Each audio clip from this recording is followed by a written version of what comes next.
Connaissez-vous Jésus-Christ? Cette émission livre la vérité de la Bible à ceux qui n'ont pas la foi chrétienne, à ceux qui sont nouveaux à l'Église ou à ceux qui veulent connaître les vérités fondamentales du christianisme. Cette émission est menée par Sangdin Lee, pasteur de l'Église coréenne et missionnaire de CCMF, Communauté coréenne des missions pour la francophonie au Bénin. Et je suis Eunzi Park, missionnaire de PCKWM, mission mondiale de l'Église presbytérienne de Corée et de CCMF au Bénin.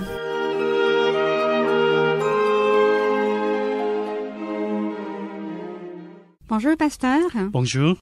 Beaucoup de gens se demandent pourquoi Jésus est mort sur la croix alors qu'il est le Fils de Dieu. D'accord. Grâce aux émissions Connaissez-vous Jésus-Christ, je vous ai expliqué pourquoi tous les humains sont des pécheurs, ce qu'est le salut et qui est Jésus. La question d'aujourd'hui est pourquoi le Fils de Dieu est-il mort sur la croix? La réponse à cette question est très importante. Si vous l'apprenez aujourd'hui, vous comprendrez la moitié de la Bible. Notre planète, la Terre, possède encore de nombreux mystères. Et si on parlait de l'espace en dehors de la Terre, bien évidemment, il y a beaucoup plus de mystères que la Terre.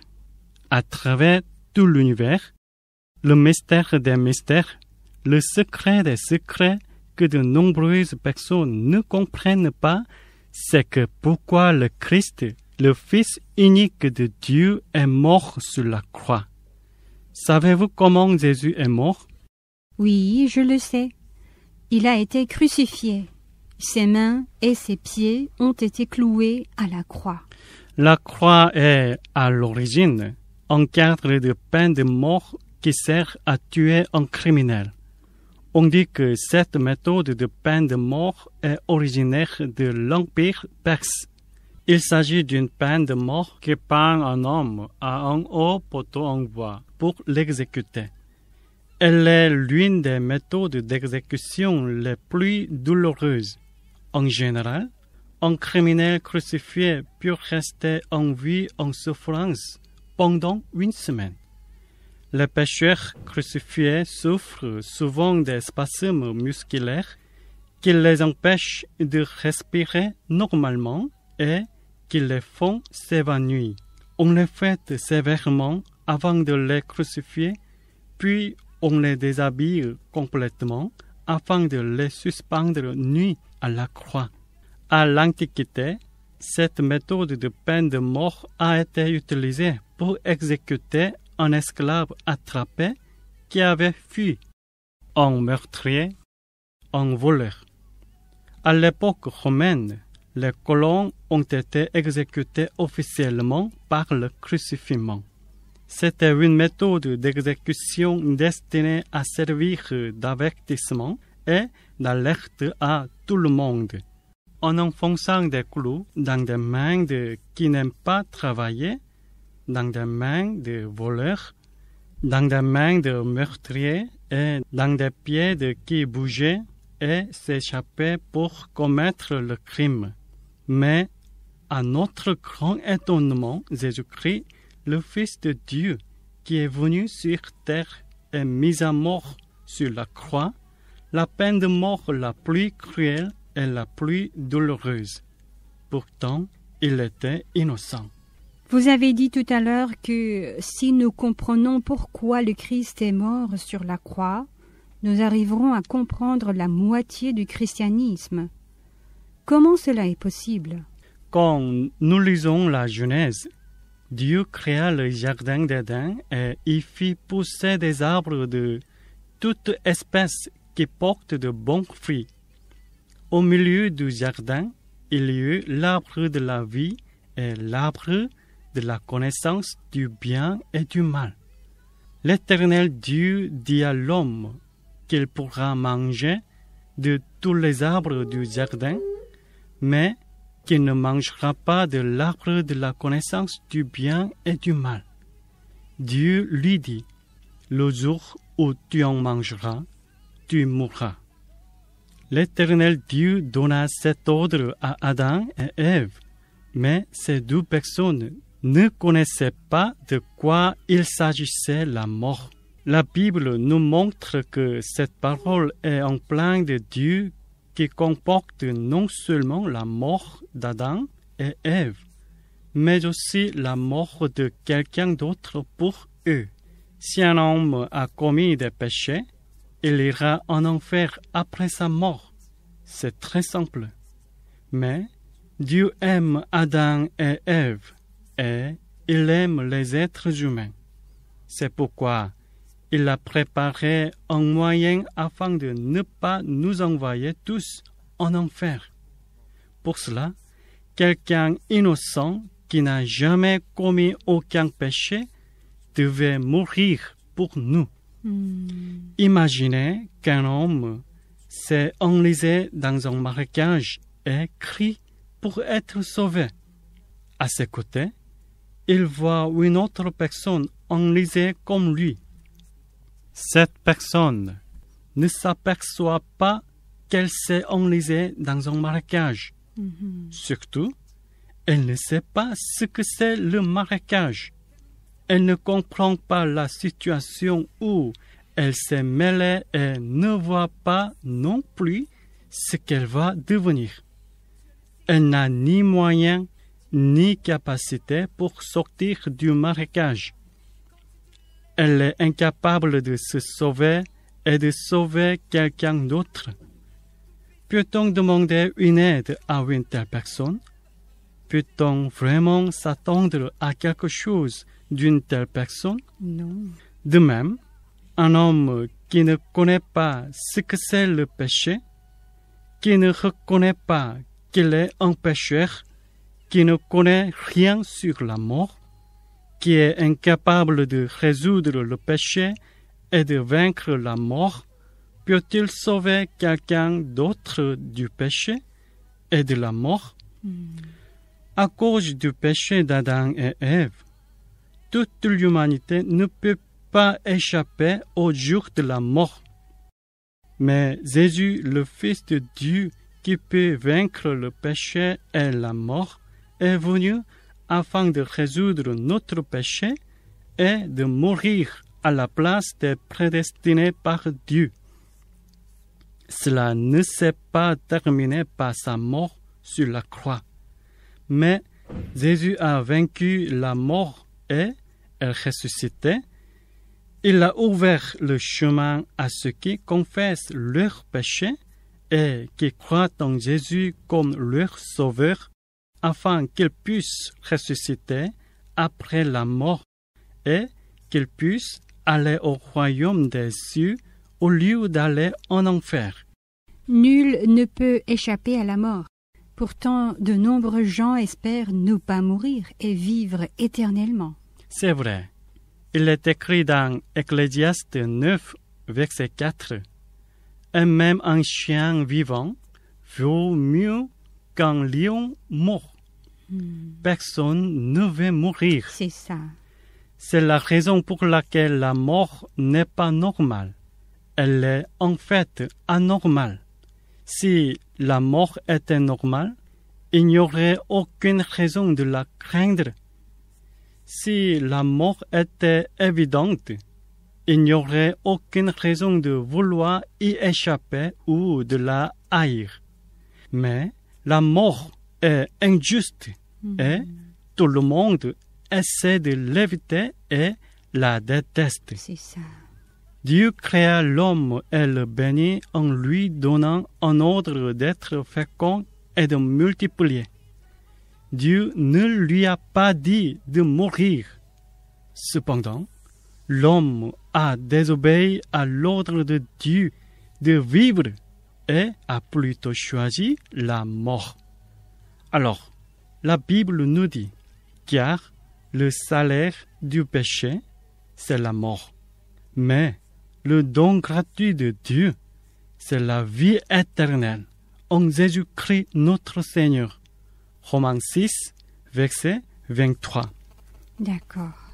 Ça me rappelle d'une histoire qui s'est passée en Chine.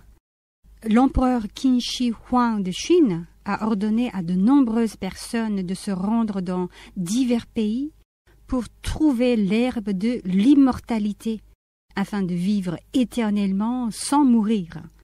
Mais lui non plus ne pouvait pas échapper à la mort. Depuis l'aube des temps, personne ne vit éternellement sans mourir. Oui, c'est ça. La médecine moderne s'est beaucoup développée, ce qui permet aux gens de vivre plus longtemps en traitant les maladies. Pourtant, il est impossible que les humains évitent la mort même. Le moment accordé à chaque être humain de ce monde est le moment de naissance et le moment de mort. Tout le monde naît et meurt un jour. Qu'est-ce que la mort, pasteur? De quoi la mort s'agit-elle vraiment? J'aimerais pouvoir vous dire et vous expliquer exactement ce que vous ressentirez et dans quel état vous vous trouverez après la mort, mais je n'en suis pas capable, parce que celui qui est mort ne peut plus rien dire. C'est ça. Donc, il n'y a personne qui peut nous expliquer par son expérience en nous disant « Voilà, la mort ressemble à cela ». Si la mort n'était qu'un arrêt de souffle, et si après la mort, il n'y avait ni douleur, ni enfer, ni punition, si tout pouvait être oublié et prenait fin, tout le monde choisirait la mort et l'attendrait.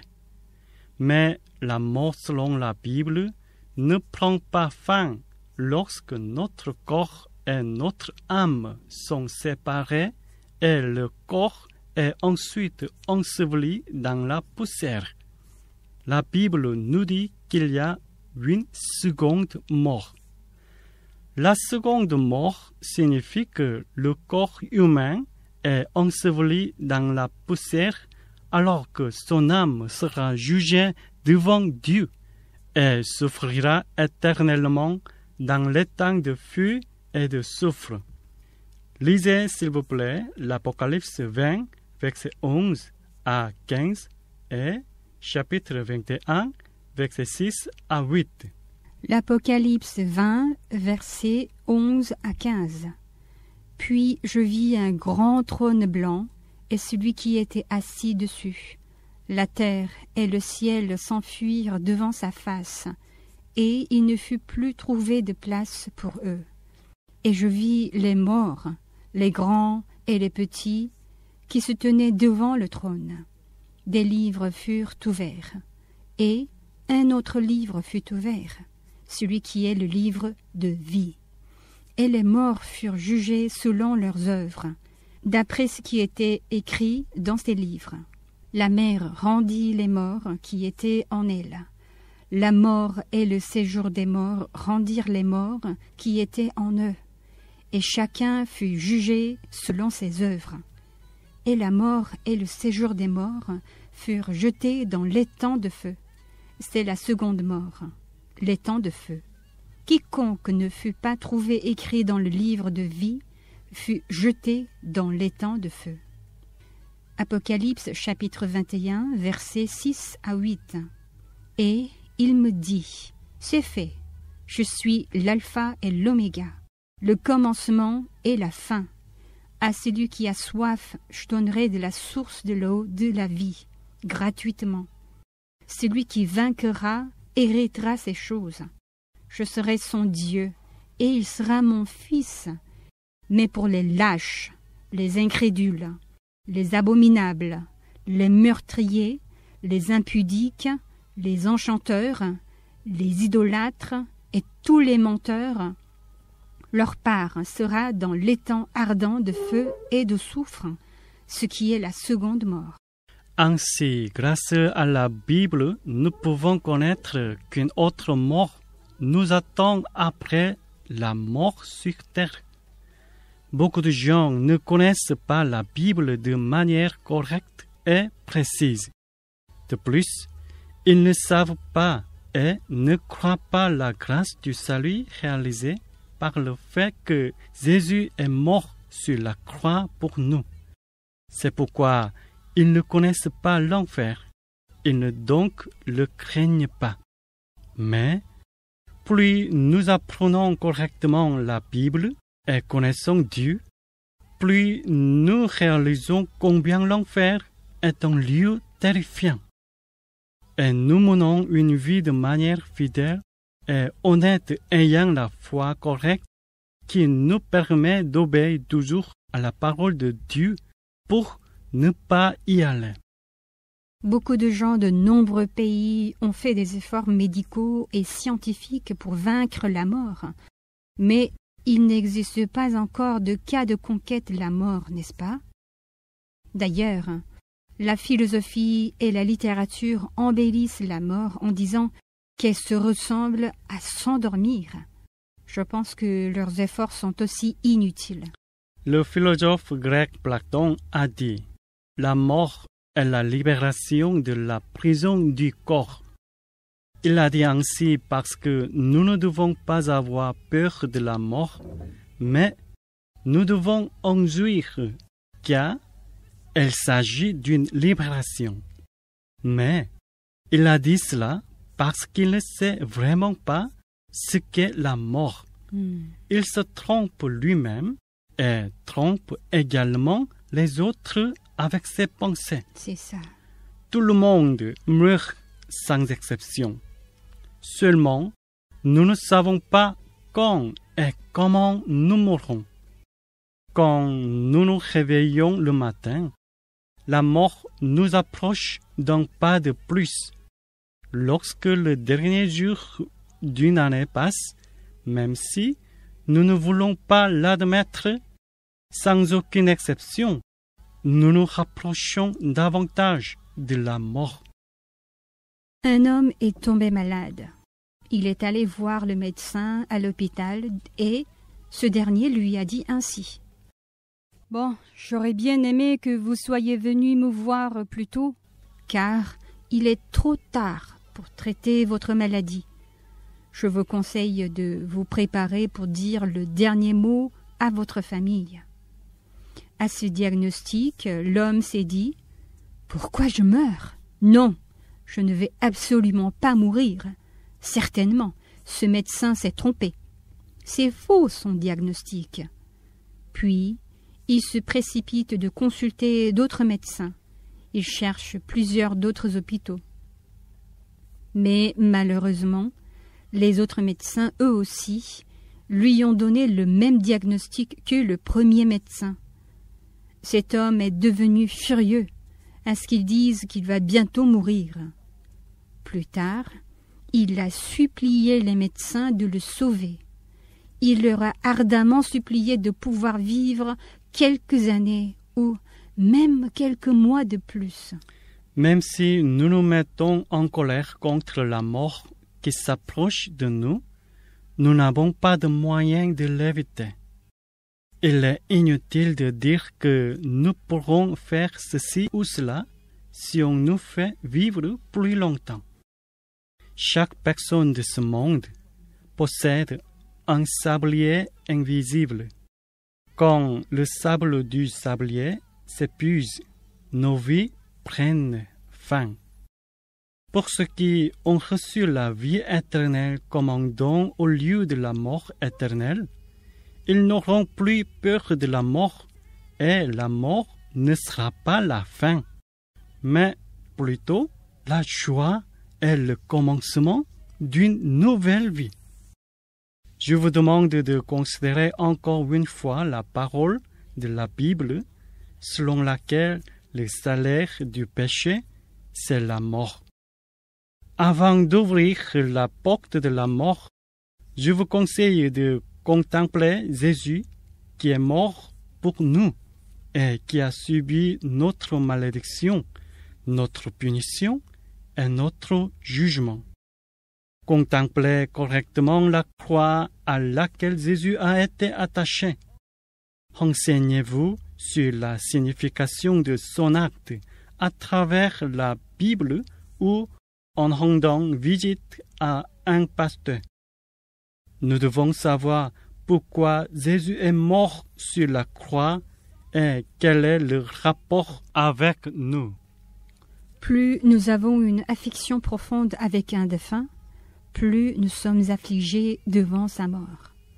La mort est inévitable pour tous, mais peu importe de nos efforts, nous ne pouvons pas l'éviter, n'est-ce pas? C'est vrai, personne ne peut l'éviter, mais il y a un seul chemin par lequel nous pouvons l'attendre avec joie. Tout ce que vous avez à faire est de connaître et de croire que Jésus est mort sur la croix pour les êtres humains qui sont pécheurs. Ceux qui croient en cela n'ont aucune crainte du péché et du jugement. Ils peuvent attendre la mort avec joie, car après la mort, des choses magnifiques et bien mieux que la vie actuelle qui sont au-delà de tout ce que nous pouvons imaginer. Connaissez-vous Jésus-Christ? Aujourd'hui, nous avons traité le thème « Pourquoi Jésus, le Fils de Dieu, est-il mort sur la croix ?» On se retrouve au prochain épisode. Pasteur, merci. Merci.